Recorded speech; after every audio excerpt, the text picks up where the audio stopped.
মুসলমান কাকে বলে, মুসলমান সমাজ কাকে বলে।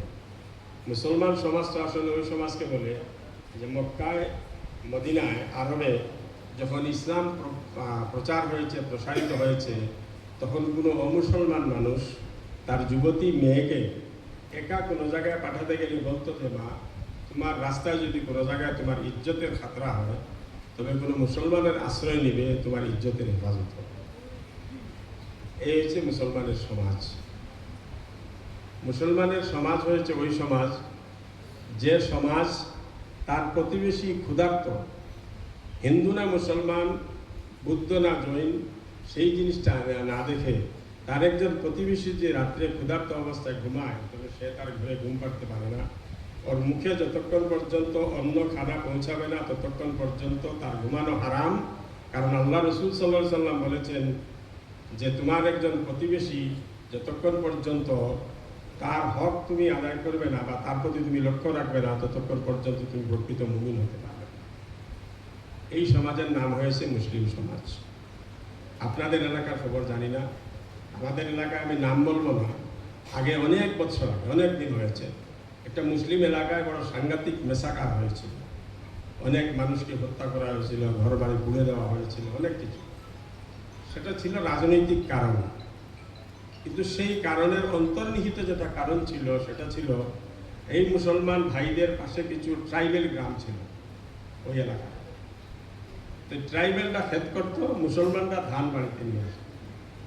ট্রাইবেল জমি চাষ করে ধান লাগিয়েছে, আগুন মাস অগ্রহায়ণ মাস আসার পরে মুসলমান রাত্রে গিয়ে ধান কেটে তার বাড়িতে নিয়ে আসে। ট্রাইবেল মানুষ, গরিব মানুষ, দুর্বল মানুষ, কিচ্ছু বলতে পারে না। কোনো ট্রাইবেল মানুষের গরু, ছাগল, মোষ যদি মুসলমান গ্রামে আসছে, সে সহি সালামতে আর তার বাড়ি ফিরতে পারবে না। তাকে আমাদের এলাকার কথা বলছি, আজকের থেকে 3 বছর 4 বছর খানিক আগে আমাদের এখানে একটা মাদ্রাসায় বিরাট বড় ওয়াজ মাহফিল হয়, বিরাট বড়। আর সেখানে 100-150 গরু কাটা হয়, মাংস বিক্রি করা হয়। আর সেই ওয়াজ মাহফিলে সেই এলাকার যত লোক সমস্ত দুনিয়া থাকে, Saudi, Kuwait, Bahrain, Dubai, America, London, সমস্ত লোক এখান থেকে আসে এবং সেই ওয়াজটা বৎসরের একটা নির্দিষ্ট দিনেই হয়। 2 বছর আগে রমজান মাস হওয়ার জন্য ওরা একটা নতুন করে পরিবর্তন করেছে। আর সেই ওয়াজের দিনটার এত বড় মহত্ব যে কোনো স্বামী যদি তার বাড়ির বিবিকে, তার স্ত্রীকে ওই ওয়াজের তারিখে বাপের বাড়িতে যাইতে নিষেধ করে, তো তালাক হয়ে যাবে, কিন্তু যেতে হবে না। সেই ওয়াজের দিনের আগের দিন একটা অসমীয়া মানুষের 3টা গরু চুরি হয়েছে, বড় বড়। সেই মালিকটা খুঁজতে খুঁজতে এসে এখানে পৌঁছেছে, হদিশ পেয়ে গেছে যে তার গরু এখানে কাটা হয়েছে। তখন যারা কেটেছে তাদেরকে ডেকে মুরব্বীকে বলছে, ভাই যা হয়ে গেছে হয়ে গেছে। অসমীয়া হিন্দু মানুষ বলছে, ভাই যা হয়ে গেছে হয়ে গেছে, দাঙ্গা হাঙ্গামার প্রয়োজন নেই, তোমরা আমার গরুর পয়সা দিয়ে দেবো, আমি চলে যাবো। পয়সা তো দিবের কথা, দূরের কথা, উল্টাও অত্যাচার করেছে। অত্যাচার করে বেচারা থানায় গিয়েছে। 1 ঘন্টার মধ্যে পুলিশ ফোর্স এসে সমস্ত মাংস বাজার সব লন্ডভন্ড করে দিয়ে চলে গেছে। আজকে হয়েছে এই মুসলমানের সমাজ। আজকের থেকে 2 বছর আগে একটা জেলাতে আমি গিয়েছিলাম যুবশক্তি বিকাশ অভিযানে। আমি যখন বললাম যে ভাই আমাদের সমাজের মধ্যে এইভাবে ড্রাগস চলছে, ড্রাগসের ব্যবসা চলছে, আমার কথা শেষ হওয়ার পরে একজন মাস্টার মশাই, জামাতি মানুষ, উনি দাঁড়িয়ে বললেন, হুজুর আপনি যা বলছেন ঘটনা কিন্তু তার চাইতে 100 গুণ বেশি। উনি একটি এরিয়া বললেন যে এই বেল্ট থেকে ওখান থেকে এই পর্যন্ত এই এলাকাটা সম্পূর্ণ মুসলিম এলাকাটা ড্রাগসের হাব হয়ে গেছে। তারপরে বললেন যে মহিলারা এখন কাপড়ের ওই কোমরে ড্রাগসের পুড়িয়া গুজে বাড়ি বাড়ি ঘুরে আর ড্রাগস বিক্রি করে। আর বলবো, আজকের থেকে 6 মাস খানিক আগে একটা মাদ্রাসার একজন মহাশয় আমাকে ফোন করলেন যে হুজুর বড় সাংঘাতিক বিপদ। কি হয়েছে? আমাদের মাদ্রাসার একটা ছেলেকে মানুষ পাকড়াও করেছে, ড্রাগস বিক্রি করতেছে। কি ব্যাপার? বলে মাদ্রাসা যেই গ্রামে যে জায়গাটাতে, সেই জায়গার পাশে একটা রিজার্ভ আছে, বড় রিজার্ভ। সেই রিজার্ভে কয়েকশো মুসলমান মানুষ থাকে। আর দুনিয়ার যত খুরাফাত, চুরি ডাকাতি থেকে মার্ডার পর্যন্ত সব এখানেই।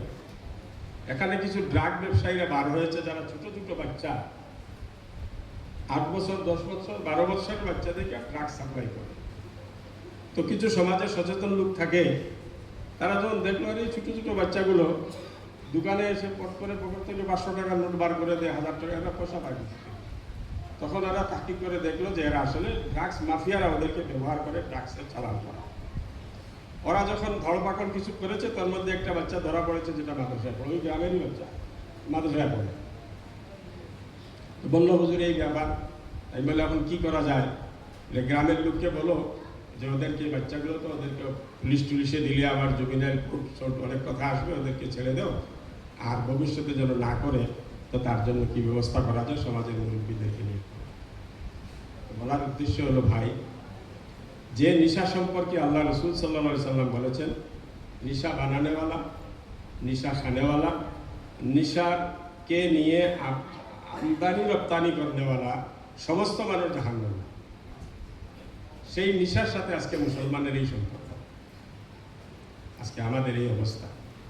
আর একটা কথা নিশ্চয়ই আপনাদের অভিজ্ঞতা আছে, সবের তো থাকার কথা না, যারা এগুলো জিনিস স্টাডি করেন, অধ্যয়ন করেন, তারা জানবেন একটা লোক যখন নেশা মানে ড্রাগস এডিক্টেড, নেশা অভ্যাসে যখন অভ্যস্ত হয়ে যায়, তখন সে দুনিয়া তার কোনো হিতাহিত জ্ঞান থাকে না।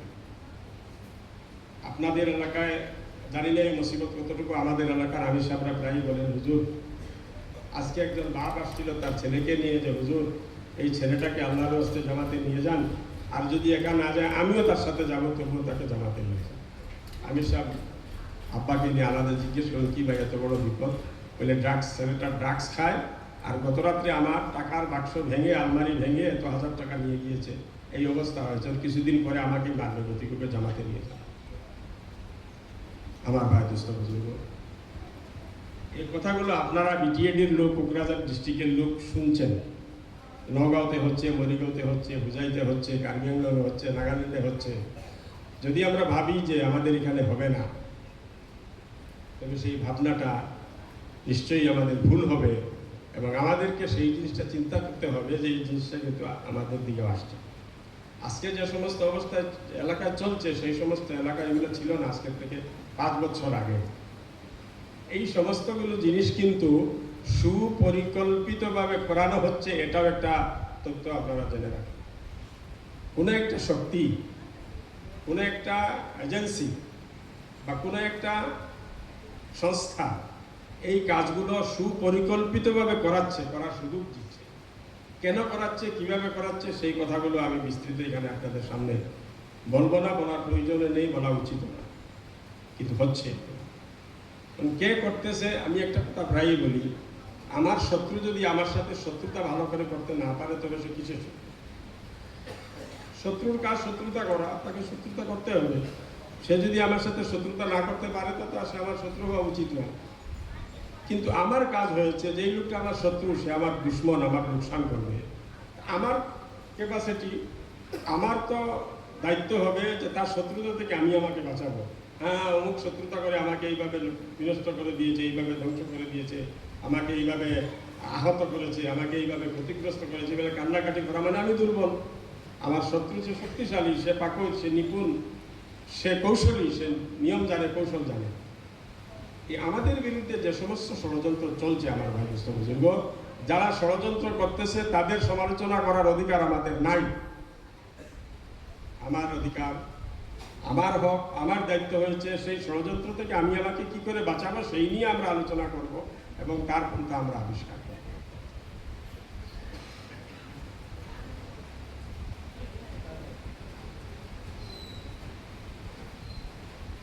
এই জন্য ভাই, আমাদের জিম্মেদারি, আমাদের কর্তব্য, আমরা আমাদের সমাজকে বাঁচাতে হবে। আর সেই সমাজকে বাঁচাতে গেলে সর্বপ্রথম কাজ আমাদের অ্যাওয়ারনেস, সজাগতা। মানুষকে সজাগ করতে হবে, আমাদের যুবকদেরকে সজাগ করতে হবে যে তোমাদেরকে আস্তে আস্তে আস্তে কোন জায়গায় নিয়ে যাওয়া হচ্ছে। আজকে যেটা মোবাইলের অবস্থা, সেই মোবাইলটা আজকের থেকে 20 বছর আগে, 30 বছর আগে আমরা তো মোবাইলের গল্প শুনতাম, নাম শুনতাম। আজকে প্রত্যেক আমাদের, আমি বলা সব আমার 2 পকেটে 2টা মোবাইল থাকে, আরও অনেকের থাকে, একটা তো থাকেই। সেই মোবাইলগুলো যারা ভালো কাজে ব্যবহার করতেছে, কিন্তু যারা এই মোবাইলগুলোকে খারাপ কাজে ব্যবহার করতেছে, সেই সবের অবস্থা কি হচ্ছে খুব ভালো করে বিবেক, এটা মানে আবেগের কথা না, বিবেকের কথা চিন্তা করে দেখুন যে 16, 18, 20 বছরের যে ছেলেটা সকালবেলা 8টায় ঘুম থেকে উঠবে, 9টায় ঘুমের থেকে উঠবে, সেই ছেলেটার দ্বারা কোনো ভালো কাজ হওয়া সম্ভব বলে না। কোনো ভালো কাজ তার জীবনে সে কোনো সফলতা আনতে পারে না। ভারতের প্রধানমন্ত্রী নরেন্দ্র মোদী, আমরা তাকে ভালোবাসে খারাপ পাই না, আলাদা কথা। প্রত্যেক দিন সকালবেলা 5টায় ঘুমের থেকে উঠে। আসামের মুখ্যমন্ত্রী শ্রীযুত ডক্টর হিমন্ত বিশ্ব শর্মা সাহেব, আমরা তাকে পছন্দ করি না পছন্দ করি, সাপোর্ট করি, বিরোধ করি, সেটা আলাদা জিনিস। তো দিনের মধ্যে 4 ঘন্টা ঘুমায় লোকটা, বা 20 ঘন্টা কাজ করে। যে ছেলেটা আজকে 16, 18, 20, 25, 24 বছরের বয়সের ছেলে, যখন তার জীবনের সবকিছু অ্যাচিভ করার সময়, সবকিছু আহরণ করার সময়, তাকে যোগ্যতা অর্জন করার, যে ফিল্ডে থাকুক, কৃষক হোক, ছাত্র হোক, মাস্টার হোক, ব্যবসায়ী হোক, যেখানেই থাকুক না কেন, সে তাকে ইস্টাবলিশ করার সময়, সেই সময়ে যে ছেলেটা সকালবেলা 8টা, 9টা, 10টার সময় ঘুমের থেকে উঠবে, সেই ছেলেটা কার থাকবে? না পরিবারের কোনো কাজে আসবে, না মা বাবার কাজে আসবে, না তার নিজের কাজে আসবে। সে তো কিছুদিন পরে চোর, ডাকাত, ড্রাগস মাফিয়া, অমুক মাফিয়া, তমুক মাফিয়া হওয়া চার, তার কাছে অন্য কোনো ব্যবস্থা নেই, কোনো সুযোগ তার কাছে থাকবে না। গলত মানুষ, অপরাধ প্রবণ মানুষ তাদেরকে ব্যবহার করবে, কোনো ভালো রাস্তা তাকে কেউ ব্যবহার করতে পারবে না। এই জিনিসটাই নিয়ামতটা আমরা পেয়েছি কোথা থেকে? কে দিয়েছে আমাদেরকে এই নিয়ামত? বলুন ভাই, বুঝতে পারতেছেন আমার কথা? কে দিয়েছে? হযরত মোবাইল সাহেব। হযরত মোবাইল সাহেব এই ব্যবস্থা আমাদেরকে দিয়েছেন। আর এই মোবাইল সাহেব মাশাআল্লাহ আমার মতো হযরতকেও ধরেছে। আমাকে একদিন আমার এক ব্যবসায়ী বন্ধু, ওর অফিসে বসে কথা বলতেছি, তো একটু আমাদের সাথে, আলিমুল আমাদের সাথে উঠা বসা করে যেন একটু এই সম্পর্কে একটু চেতনা রাখে। সে আমাকে বললো, হুজুর এইসব কি হচ্ছে, কি হয়েছে? বলে আজকে সকালবেলা আমি শুনলাম আমার ইমাম সাহেব, মসজিদের ইমাম সাহেব একজনের সাথে গল্প করতেছে। ভাই রাত্রে এত ছোট হয়েছে, এশার নামাজ পড়ে খানা খেয়ে বিছনায় গিয়ে মোবাইলটা হাতে নিয়েছি, হঠাৎ শুনি ফজরের আজান দিল মসজিদের ইমাম সাহেব। কি বলছে? রাতে এত ছোট হয়ে গেছে, মোবাইলটা হাতে নিয়ে শুয়েছি মাত্র, একটু পরে শুনছি যে মসজিদ সাহেব মসজিদে আজান দিচ্ছে। এবং যেই লোকটা বলছে সে আমার মসজিদ, বলছে আমার মসজিদের ইমাম সাহেব, আমার কানে শুনতেছি, গল্প করতেছেন। মোবাইল হযরত আমাদের সবাইকে ধরেছেন। সেই মোবাইল হযরতের কাছ থেকে আমাদের সবাইকে মুক্তি এবং নিস্তার লাভ করতে হবে। নিঃসন্দেহে মোবাইলের মধ্যে অনেক ভালো ভালো প্রোগ্রাম আসে, আপনি গুগলে যাবেন, অনেক ইনফরমেশন পাবেন, ইউটিউবে যাবেন, ভালো ভালো বয়ান শুনবেন, লেকচার শুনবেন, মোটিভেশনাল স্পিকারদের স্পিচ শুনবেন, আপনার জীবনে অনেক কিছু আসবে। কিন্তু এর মাঝে মাঝে যেগুলো আসে, আপনি হযরত মাওলানা মুফতি সঈদ সাহেব পালনপুরি রহমতুল্লাহ আলাইহি, মাওলানা আবুল কাসিম নোমানী রহমতুল্লাহ আলাইহি, ওই রকম বিশ্ববরেণ্য আলিমের বক্তব্য শুনতে শুনতে, কোরআনের তাফসীর শুনতে শুনতে মাঝখানে কিছু আসে না আরো? এইটাই তো আসল চক্রান্ত, এটাই তো আসল ষড়যন্ত্র। যা হোক, সেইগুলোর থেকে আমরা পরিত্রাণ পাওয়ার জন্য অন্তত চেষ্টাটা করা দরকার। আমরা যেভাবে উদাসীন হয়েছি যে হয়ে গেল সব কিছু হবে না, আর কিচ্ছু হবে না, এই জিনিসটা খুব খারাপ। মায়ুসি ইসলামের মধ্যে কুফর, মায়ুসি অর্থাৎ নিরাশা, আর কিচ্ছু হবে না, সব কিছু আমার শেষ হয়ে গেল, আমার সমাজ ধ্বংস হয়ে গেল, আমার সমাজ বরবাদ হয়ে গেল। এরা মায়ুস, নিরাশ, এবং এরা সমাজের জন্য ক্ষতিকারক। আর এই সমস্ত কথা কারা বেশি বলেন? যারা সমাজ নিয়ে বেশি চেঁচামেচি করেন, বেশি চিল্লাচিল্লি করেন, তারাই কিন্তু এই সমস্ত কথা বলে এসব আর হবে না, ছাড়াও এগুলো গেল, সমাজ গেছে। আমি নিজে যে গিয়েছি সেই জিনিসটা কিন্তু আমি জানি না। আমি মোবাইলের বিরুদ্ধে ওয়াজ করতেছি। আমি যে রাত্রে 2টা পর্যন্ত মোবাইল ঢুকে ফজরের নামাজটা কাজা করেছি, মসজিদে জামাতে যাইনি, এই কথাটা আমি খেয়াল করি না। খায়রুন নাস মান নাযারা ইলা ইউবিহি বলছেন যে মানুষের মধ্যে সবচেয়ে ভালো মানুষ যে নিজের ত্রুটিকে দেখে। আমাদের বেশিরভাগ লোকের অভ্যাস হয়েছে আমরা অন্যকে দেখি, নিজেকে দেখি না। অন্যকে শাসন করতে জানি, আমরা নিজেকে শাসন করতে জানি না। এই জন্য ভাই বুঝতে বুঝুন, আজকের এই সবাই আমরা সবাই মিলে একটা মুজাকারা বলে, মুফতি সাহেব বলেছেন ভাষণ, আমি বলছিলাম যে ভাষণ না, আমি ভাষণ দিতে আসিনি। আল্লাহ বলছে জাক্কির ভাই ইন্না যিকরা তানফাউল মুমিনিন, মুজাকারা করো, আপুসের মধ্যে মত বিনিময় করো, তো ওটার মধ্যে মুমিনদের জন্য ফায়দা হবে। তো আমরা আমাদের দরদ আপনাদের কাছে বলতে আসছি। আপনারা আমাদের দরদ শুনে সেই দরদের সাথে আপনারাও যদি দরদি হন, তবে সেই দরদকে মিটাবার আমাদের একটা রাস্তা বার করতে হবে। আর সেই রাস্তা হয়েছে প্রথম যেটা আমি বলছিলাম, মাওলানা বলছিলেন যুবকদের যে সমস্যা, সেই যুবকদের সমস্যা সমাধানের পথে আমাদেরকে আগ বাড়তে হবে। কিভাবে আমরা আগ বাড়বো? আগ বাড়ার রাস্তাটা হয়েছে, গত পরশুদিন আমরা শঙ্কুশ মাদ্রাসায় ছিলাম, জাকারিয়া মাস্টার সাহেব এখানে আছেন, প্রায় 400 যুবক সেখানে জমা হয়েছিলেন। আলোচনার পরে আমরা তশকিল করেছি 11 জন, না 10 জন, 11 জন যুবক ইচ্ছাকৃতভাবে দাঁড়িয়ে তারা নাম দিয়েছেন এবং জাকারিয়া ভাইকে 11 জনের টিমের মুরব্বী করা হয়েছে। সেই 11 জন যুবক ইতিমধ্যে মোবাইল মারফত ওদের হোয়াটসঅ্যাপ আপনাদেরকে দিয়েছেন। আমরা ওনাদেরকে বলেছি যে এই 11 জনের টিম আপনারা বসবেন, মাসের মধ্যে কমসে কম মানে 4টা, যদি না পারেন তো 3টা, প্রতি 10 দিনের মধ্যে একটা প্রোগ্রাম কোনো একটা মসজিদে আপনারা করবেন। সেই মহল্লার আশপাশের যুবকগুলোকে ডাকবেন, 100 জনকে ডাকবেন, 10 জন আসবেন। অঙ্কের একটা থিওরি আছে যে 0 থেকে 1 মানে 100%। একটা কাজ শূন্য হয়ে আছে, কিছু নেই এখানে, সেখানে আপনি একটা এক যদি আবিষ্কার করতে পারেন সেটাকে 100% সাকসেস বলা। আপনি 100 জনকে ডাকবেন, 10 জন তো আসবে, 5 জন তো আসবে, না ডাকলে তো এই 5 জনও আসবে না। 100 জনকে আপনি ডাকলেন, 5 জন ছেলে আসলো, আপনার কথা শুনলো, সেই 5টা ছেলে ওখান থেকে বার হয়ে গিয়ে অন্তত আরো 5টা ছেলের সাথে তো গল্প করবে, তাকে জিজ্ঞেস করবে আমি তো যেতে পারিনি, কি হয়েছে ওখানে, কি কথা। সেই কথাগুলো মাঝখানে আজকে যেখানে মোবাইলের চর্চা, সিনেমার চর্চা, বলিউডের চর্চা, অমুকের চর্চা, তমুকের চর্চা, সেই সমস্ত চর্চার মাঝখানে অন্তত আপনি আমির সাহেব, আমি মৌলানা সাহেব, মাস্টার সাহেবের কথাটা আসবে, যেখানে আমির সাহেব আসছিলেন, এই কথাগুলো বলেছেন ভাই। এই 2 মিনিটের জন্য যে কথাগুলো আমার কানে পড়বে, অন্তত ভিতরে যেহেতু ইমানটা আছে, মা বাবা যেহেতু মুসলমান, তার মহল্লার মসজিদে প্রতিদিন যেহেতু মাইকে আজান হয়, তার কানে আল্লাহু আকবার, আশহাদু আন্না মুহাম্মাদুর রাসূলুল্লাহর আওয়াজ পৌঁছে, সেই আওয়াজের সাথে এই আওয়াজটাও যখন কানে পড়বে তো কিছু না কিছু তার মধ্যে লাভ হবে। একটা পানির ফোঁটা একটা পাথরের উপরে যদি পড়তে থাকে 1 ফোঁটা পরে, তো কিছুদিন পরে সেই পাথরের মধ্যে একটু দাগ পায়, ইনশাআল্লাহ সেই কাজটা তার অন্তরে দাগ কাটবে। গতিকে আমরা আজকে চাইব, অনুরোধ করব, আজকের এই মহফিলে মাওলানা আবুল হাশিম সাহেব আছেন, আমার মুফতি সাজিদ ভাই আছেন, আরও যারা আছেন এই এলাকার, আপনারাও একজন মুরব্বী ঠিক করেন। আর এখানে যে কজন 8-10 জন যুবক ভাইরা আসছেন, আর উলামা হন, নন উলামা হন, যারাই আছেন, আপনাদের মাঝখান থেকে 2-4 জন মানুষ আগবাড়ি আসেন।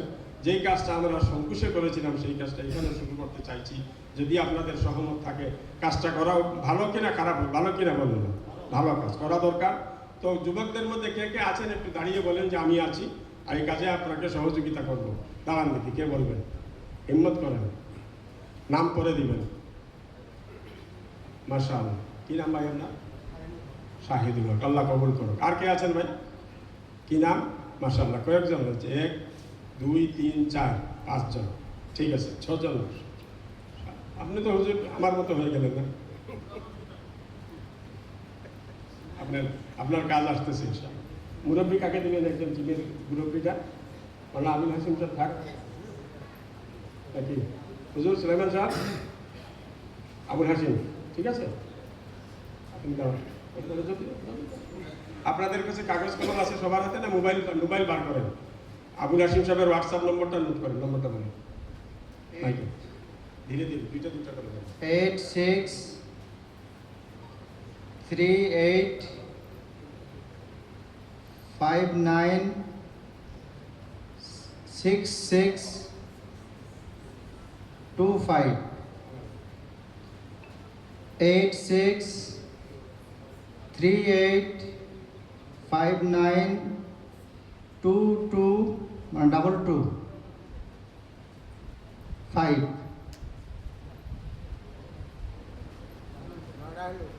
আপনারা আবার টু বলে আবার ডবল 8638596225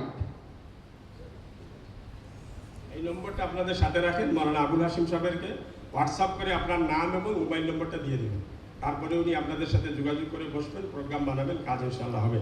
আল্লাহ পাক তৌফিক দান করুক। এবার আসছি দ্বিতীয় কথায়, সবাহি মক্তব। এই যেটা কাজ আমরা করলাম, এখন আরম্ভ করলাম, সেই কাজটা হয়েছে, দেখেন মুসলিম সমাজের মধ্যে 2টো মৌলিক কাজ, বুনিয়াদী কাজ চলছে। অনেক কাজ চলে আলহামদুলিল্লাহ, আর সব কাজে আমাদেরকে ভালো কাজে অংশগ্রহণ করা উচিত, কিন্তু 2টো মৌলিক এবং বুনিয়াদী কাজ চলছে। একটা হয়েছে মক্তবের কাজ, আর একটা হচ্ছে দাওয়াত ও তাবলীগের কাজ। মক্তবের কাজ হয়েছে মুসলমানের ভবিষ্যৎ প্রজন্মের জন্য। আজকে যার বয়স 5 বছর থেকে 10 বছর, 11 বছর পর্যন্ত, আর তারপরে সে এই গণ্ডির ভিতরে আর থাকছে না, সে ওখান থেকে পার হয়ে যাবে। তো এই আজকের শিশু যেটা বলা হয় কালকের নাগরিক, আজকে যে বাচ্চাটা শিশু আমার গোলায়, সেই বাচ্চাটা কালকে একটা ফ্যামিলির মুরব্বী হবে, আল্লাহ যদি সুযোগ দেয় একটা সমাজের মুরব্বী হবে, একটা রাষ্ট্রের, একটা দেশের মুরব্বী হবে। তার ভবিষ্যৎকে গড়ার জন্য হচ্ছে মক্তব। আর যারা মক্তবের গণ্ডি পার হয়ে ইতিমধ্যে বার হয়ে গেছেন, ওনাদের জন্য হচ্ছে দাওয়াত তবলিগ। তবলিগের সাথীরা, জিম্মাদার সাথীরা, মুরব্বীরা, সঙ্গী সাথীরা রাত দিন মেহনত করতেছেন। আল্লাহ আমাদেরকে সেই মেহনতে অংশগ্রহণ করার তৌফিক দান করো। যতটুকু পারি আমি নিজে ব্যক্তিগতভাবে, আল্লাহ যখন মৌকা দেয়, যখনই সুযোগ পাই মানে সুযোগ করতে হয়। জামাতে যাওয়ার জন্য সুযোগ পাওয়া যায় না, মাঝে মধ্যে জামাতে যাই, সাথীদের সাথে উঠা বসা করি 3 দিনের 10 দিনের জামাতে। আপনাদেরকে অনুরোধ করছি নিজেরাও জামাতের মধ্যে কিছু সময় দিবেন। আর মক্তবের কাজ আমার ভবিষ্যৎ প্রজন্মকে রক্ষা করার জন্য আপনাদের কুকরাঝাড় জেলায় আলহামদুলিল্লাহ কতটা মক্তব আছে? মাত্র তো কম, জেলা ছোট।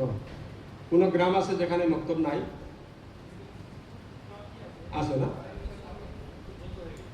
বন্ধ হয়ে গেলে তো নাই, এটা বন্ধ হয়েছে তার মানে নাই, সেটাকে আবার শুরু করতে হবে। আপনাদের কুকরাঝাড় জেলায় 72টা মসজিদে 72টা মক্তব আছে। এটা নিয়ে আমির সাহেবের সাথে, জামাতের সাথীদের সাথে বসে হিসাবটা মিলিয়ে নেবেন।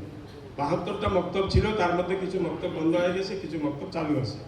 এখন আমাদের কাজ, জেলা কমিটি যেটা আছে কুকরাঝাড় জেলা জমিয়ত উলামা দিনী বোর্ড, আপনাদেরকে বলছি যে মক্তবগুলো বন্ধ হয়েছে, প্রথম কাজ কোন আঞ্চলিকে আছে সেই মক্তবগুলোকে আঞ্চলিক কমিটি দিয়ে দুবার আরম্ভ করার টিকিট চেষ্টা করেন। 2 নম্বর, যে কটা মক্তব, যেমন 72-এর মধ্যে 60টা 62টা মক্তব চলতেছে, একটা কথা বলছি, সেই 60-62টা মক্তবের মধ্যে পড়াশোনার যেটা মানদণ্ড, সেই মানদণ্ডটা সম্পর্কে এখন আমাদের দিল্লির বুজুর্গেরা বলছেন যে আসামে আলহামদুলিল্লাহ মক্তবের কাজ খুব ভালো, সব জায়গায় মক্তব আছে, কিন্তু মক্তবের শিক্ষার মানদণ্ডটা আপনাদের একটু দেখার দরকার। মক্তবে দেখা যায় অনেকগুলো, বেশিরভাগ মক্তবে কোরআন শরীফ নাজেরা ভালো করে বাচ্চারা করতে পারে না, মোটামুটি গলত সলত পড়ে, মাসলা মাসাইল সম্পর্কে যতটুকু শিখা লাগে ততটুকু শিখে না। গতিকে তার প্রতি আপনারা একটু নজর দেন। আর এই হিসাবে শুধু আসাম না, সমস্ত ভারতবর্ষকে বলা হয়েছে, আমাদেরকেও বলা হয়েছে। আর সেই হিসাবে আমরা একটা অভিযান নিয়েছি যে সব কাজ একসাথে করা যাবে না, কাজ অনেক বড়, সব কাজ করতে গেলে কোনোটাই হবে না। আরবির একটা প্রবাদ বাক্য আছে, মান তামাফিল কুল্লে ফাতাহুল কুল, যে সব কাজ সব মাছ একসাথে ধরতে চায়, একটাও ধরতে পারলে সব চলে যায়। এই জন্য আমরা আমাদের সাথী মুরব্বীদের সাথে মশওয়ারা করে একটা টার্গেট করেছি যে আগামী 2 মাসের মধ্যে সমস্ত আসামি আমরা 550 থেকে 600 মক্তবকে আমরা আদর্শ মক্তব বানাবো। আছে মক্তবের লেডি, সেই মক্তবটাকে আমরা আদর্শ মক্তব বানাবো। আদর্শ বলতে বুঝেন আপনার, আদর্শ স্কুল, আদর্শ শিক্ষক। তো এই মক্তবগুলোর মধ্যে 600 মক্তব আমরা আদর্শ মক্তব বানাবো, টার্গেট নিয়েছি। এবং এই পুরো সফরে আমরা বিভিন্ন জেলার কমিটিকে আমরা টার্গেট দিয়েছি, ওনারা টার্গেট নিয়েছেন। গতকালকে আমরা ছিলাম ওখানে, হ্যাঁ, গতকালকে সকালে কোথায় ছিলাম? গুসাইগাঁওতে ছিলাম। গুসাইগাঁও সেক্রেটারি প্রেসিডেন্ট বলছেন, হুজুর আমরা আগামী 2 মাসে 50টা মক্তব আদর্শ করবো। আমি বলছি না, 50টা না, 20টা করেন, 30টা মাইনাস করেন, 20টা মক্তব আদর্শ করেন, ইনশাআল্লাহ সেটাই আপনাদের জন্য বহু বড় কাজ হবে। আদর্শ মক্তবের জন্য যারা এখানে দিনতানি বোর্ডের বা শিক্ষার সাথে জড়িত ব্যক্তি আছেন, সবাই আলহামদুলিল্লাহ, ওনাদের জানার জন্য বলছি আদর্শ মক্তব আমরা কোন মক্তবকে বলি? যে মক্তবের মধ্যে 5টা আর যুগ একটা 6টা, 5+1, কেন 1+ বলছি পরে বলতেছি, 5টা কাজ যেখানে থাকে। 1 নম্বর নেশাবে তালিম, মক্তবের মধ্যে একটা পাঠ্যক্রম দিনী তালিম বোর্ড জমিয়ত উলামা হিন্দের তরফ থেকে দেওয়া হয়েছে, সেই পাঠ্যক্রম মতেই সেখানে পড়া হবে। নম্বর 2, দিনী তালিম বোর্ড হচ্ছে প্রত্যেকটা মক্তবে বাচ্চাদের জামাতবন্দি হবে, যেভাবে আমরা ক্লাস স্কুলে করি, মাদ্রাসায় করি। এই কুটামারি মাদ্রাসায় যদি জিজ্ঞেস করেন হুজুর কটা জামাত আছে, বলবেন 5টা 7টা 8টা, এটা জামাত বলবেন। তো মক্তবে যেন ওইভাবে জামাতবন্দি হয়। জামাতবন্দিটা কেন জরুরি? আপনারা শিক্ষার সাথে জড়িত লোক সবাই বুঝতেছেন জামাতবন্দি এর জন্য জরুরি। 3 নম্বর হয়েছে এই মক্তবের যেটা শিক্ষা পদ্ধতি হবে, সেই শিক্ষা পদ্ধতির মধ্যে এই জিনিসটা স্পষ্ট থাকবে যে এখানে বাচ্চা পড়ার পরে তার কোরআন শরীফ দেখে দেখে শুদ্ধ করে পড়ার সলাহিয়ত তার পয়দা হবে। কোরআন পাক নাজেরা যেন শুদ্ধ হয়, সেই পদ্ধতিতে এখানে পড়াশোনা হবে। আর সেই পদ্ধতি বোর্ডের তরফ থেকে শিক্ষকদেরকে ট্রেনিং দিয়ে দেওয়া হয়, ওনারা জানেন। যদি ট্রেনিংয়ের প্রয়োজন হয় সেটা পরবর্তী জেলার সাথে যোগাযোগ করলে আমরা রাজ্যের তরফ থেকে শিক্ষকদের ট্রেনিংয়ের ব্যবস্থা ইনশাআল্লাহ করে দেব। কোরআন সাহেব নাজেরা 3 নম্বর। 4 নম্বর হয়েছে দোয়া এবং জরুরি মাসাইল, অজুর মাসাইল, গোসলের মাসাইল, তাইমুমের মাসাইল। যারা এখানে তবলিগের সাথে আছেন, জিম্মাদার সাহেব, আমির সাহেব আছেন এখানে, আপনাদের জীবনে অনেক অভিজ্ঞতা নিশ্চয়ই আছে। আমার নিজের অভিজ্ঞতা আমি গতকালকে বলেছি। 3 দিনের জামাতে ছিলাম এমডি স্কুলের মাস্টার সাহেব বাবার সাথে। দুপুরবেলা 11টা দুপুরে খানা খেয়ে আমরা 1 ঘন্টা আরাম করে জোহরের নামাজের জন্য মসজিদের অজুখানায় গিয়েছি, অজু করবো। সবাই সাথে অজু করতেছে, মাস্টার সাহেব বসে আছেন আরামসে।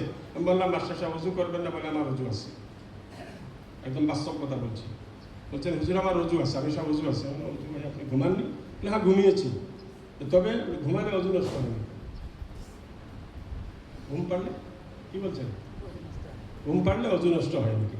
অজু নষ্ট হওয়ার কটা কারণ সবাই বক্তব্যে সেগুলোকে মুখস্থ করানো হয়। উনি হয়তো যেদিন সবাই বক্তব্যে অজু নষ্ট হওয়ার কারণ পড়া হয়েছে ওই দিন বক্তব্যে যাননি বা গিয়েছিলেন, ভুলে গেছেন। ওই রকম 50 বৎসরের 70 বৎসরের বয়সের বৃদ্ধ বয়স মানুষ পাওয়া যায়। 10টা মেয়ে ছেলের বাবা গোসলের ফরজ জানেন না। আছেন ভাই তবলিগি কেউ এখানে? তবলিগি জামাতে ঘোরা লোক আছেন না আপনারা? পেয়েছেন কোনোদিন ওই রকম লোক? 50 বৎসরের লোক কলিমা শাহাদাত জানে না। আমি পেয়েছি মরকজুল মারিফ থেকে বাচ্চাদেরকে স্কলারশিপ দেওয়া হয়।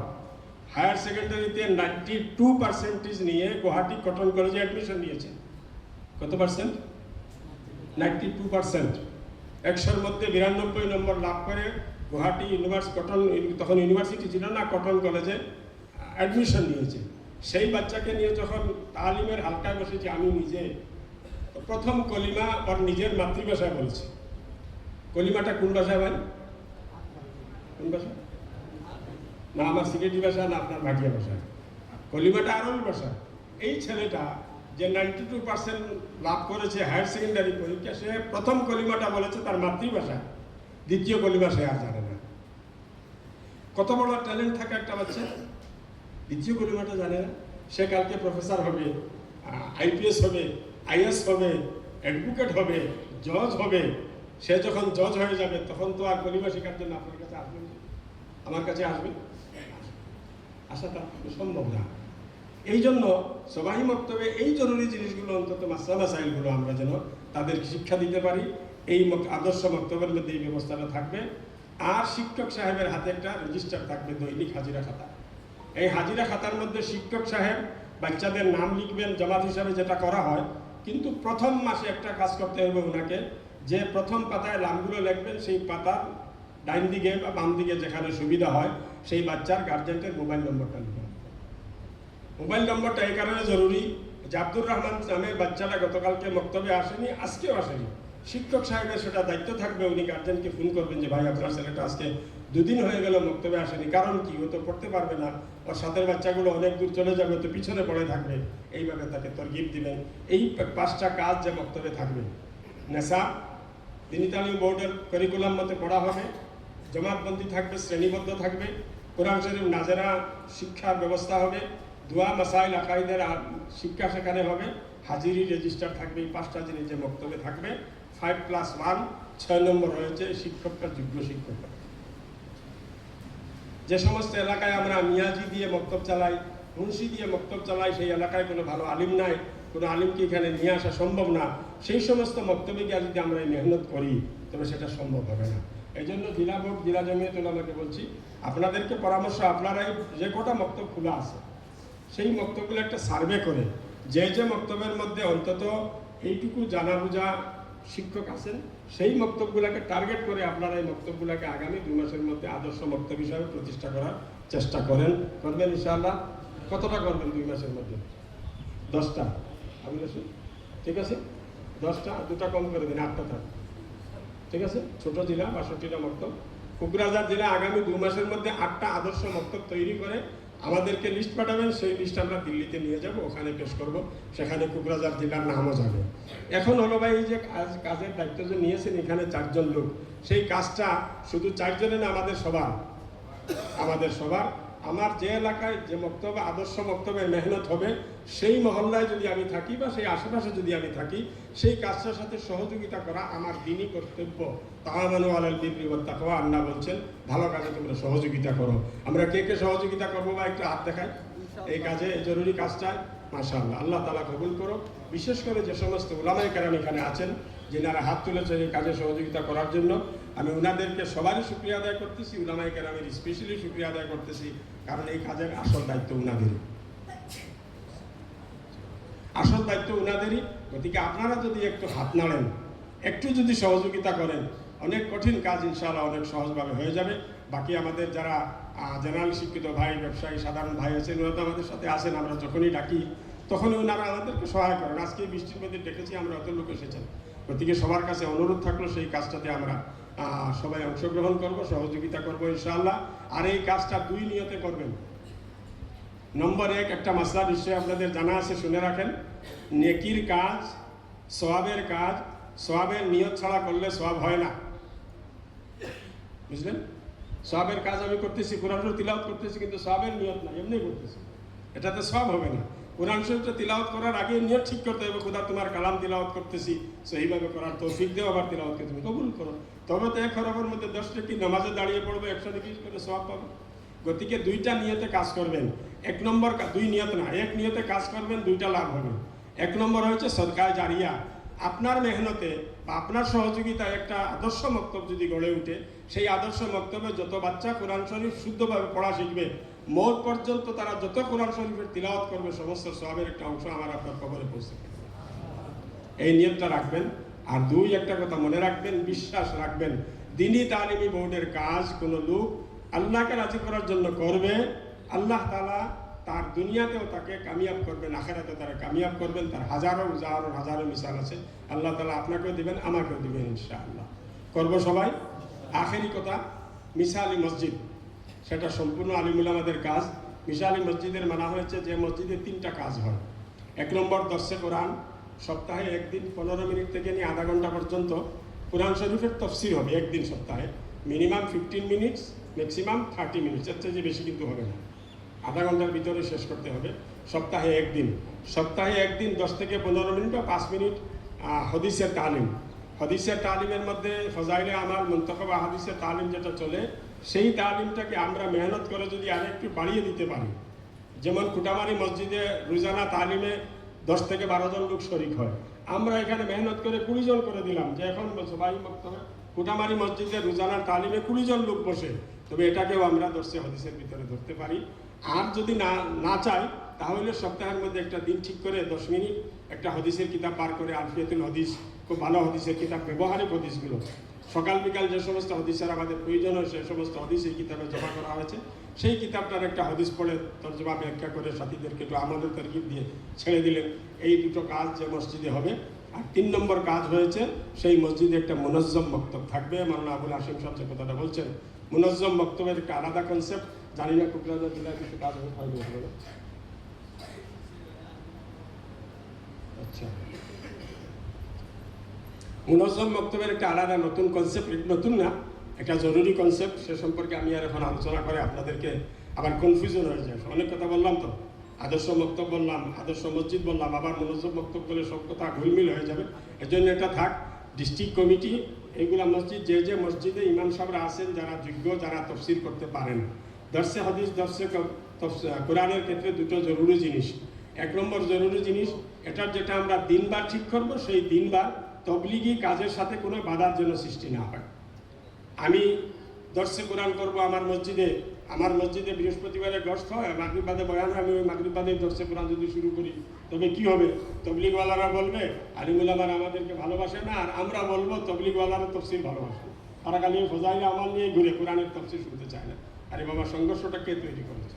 গতিকে জামাতের কাজে যেটা নির্দিষ্ট সময় আছে, সেই সময়টাকে বাদ দিয়ে, দিনের মধ্যে একবার তালিম হয়, সপ্তাহে 1 দিন গাস্ট হয়, বয়ান হয়, সেই সময়টাকে বাদ দিয়ে অন্য সময়ে আমরা করবো। হ্যাঁ, তফসিরের নির্দিষ্ট সময়ে যদি জামাত আসে, তো তবলিগি জিম্মাদের দায়িত্ব হবে যে ভাই, এখন আমাদের আজকে এখানে তফসিরের বয়ান হবে, 15 মিনিট, 20 মিনিট, আধা ঘন্টা তফসির হবে, আপনারা শরিক হবেন, তফসির শেষ হবে, তারপরে আমরা আমাদের জামাতের কাজ শুরু করবো। এটা আপনাদেরও করতে হবে।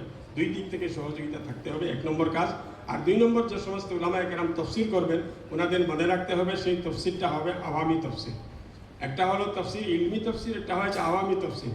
ইলমি তফসিরের মধ্যে ইলমি নিকাতগুলো থাকে, সেখানে ফেকার মাসলা কি ইস্তেমবাদ হয়েছে, সরবের কি মাসলা, নহর কি মাসলা, বালাগতের কি মাসলা, এই আয়াতের মধ্যে আল্লাহ তাবারাকা ওয়া তাআলা কিভাবে এই কথাটাকে বর্ণনা করেছে, অনেকগুলো কথা থাকে।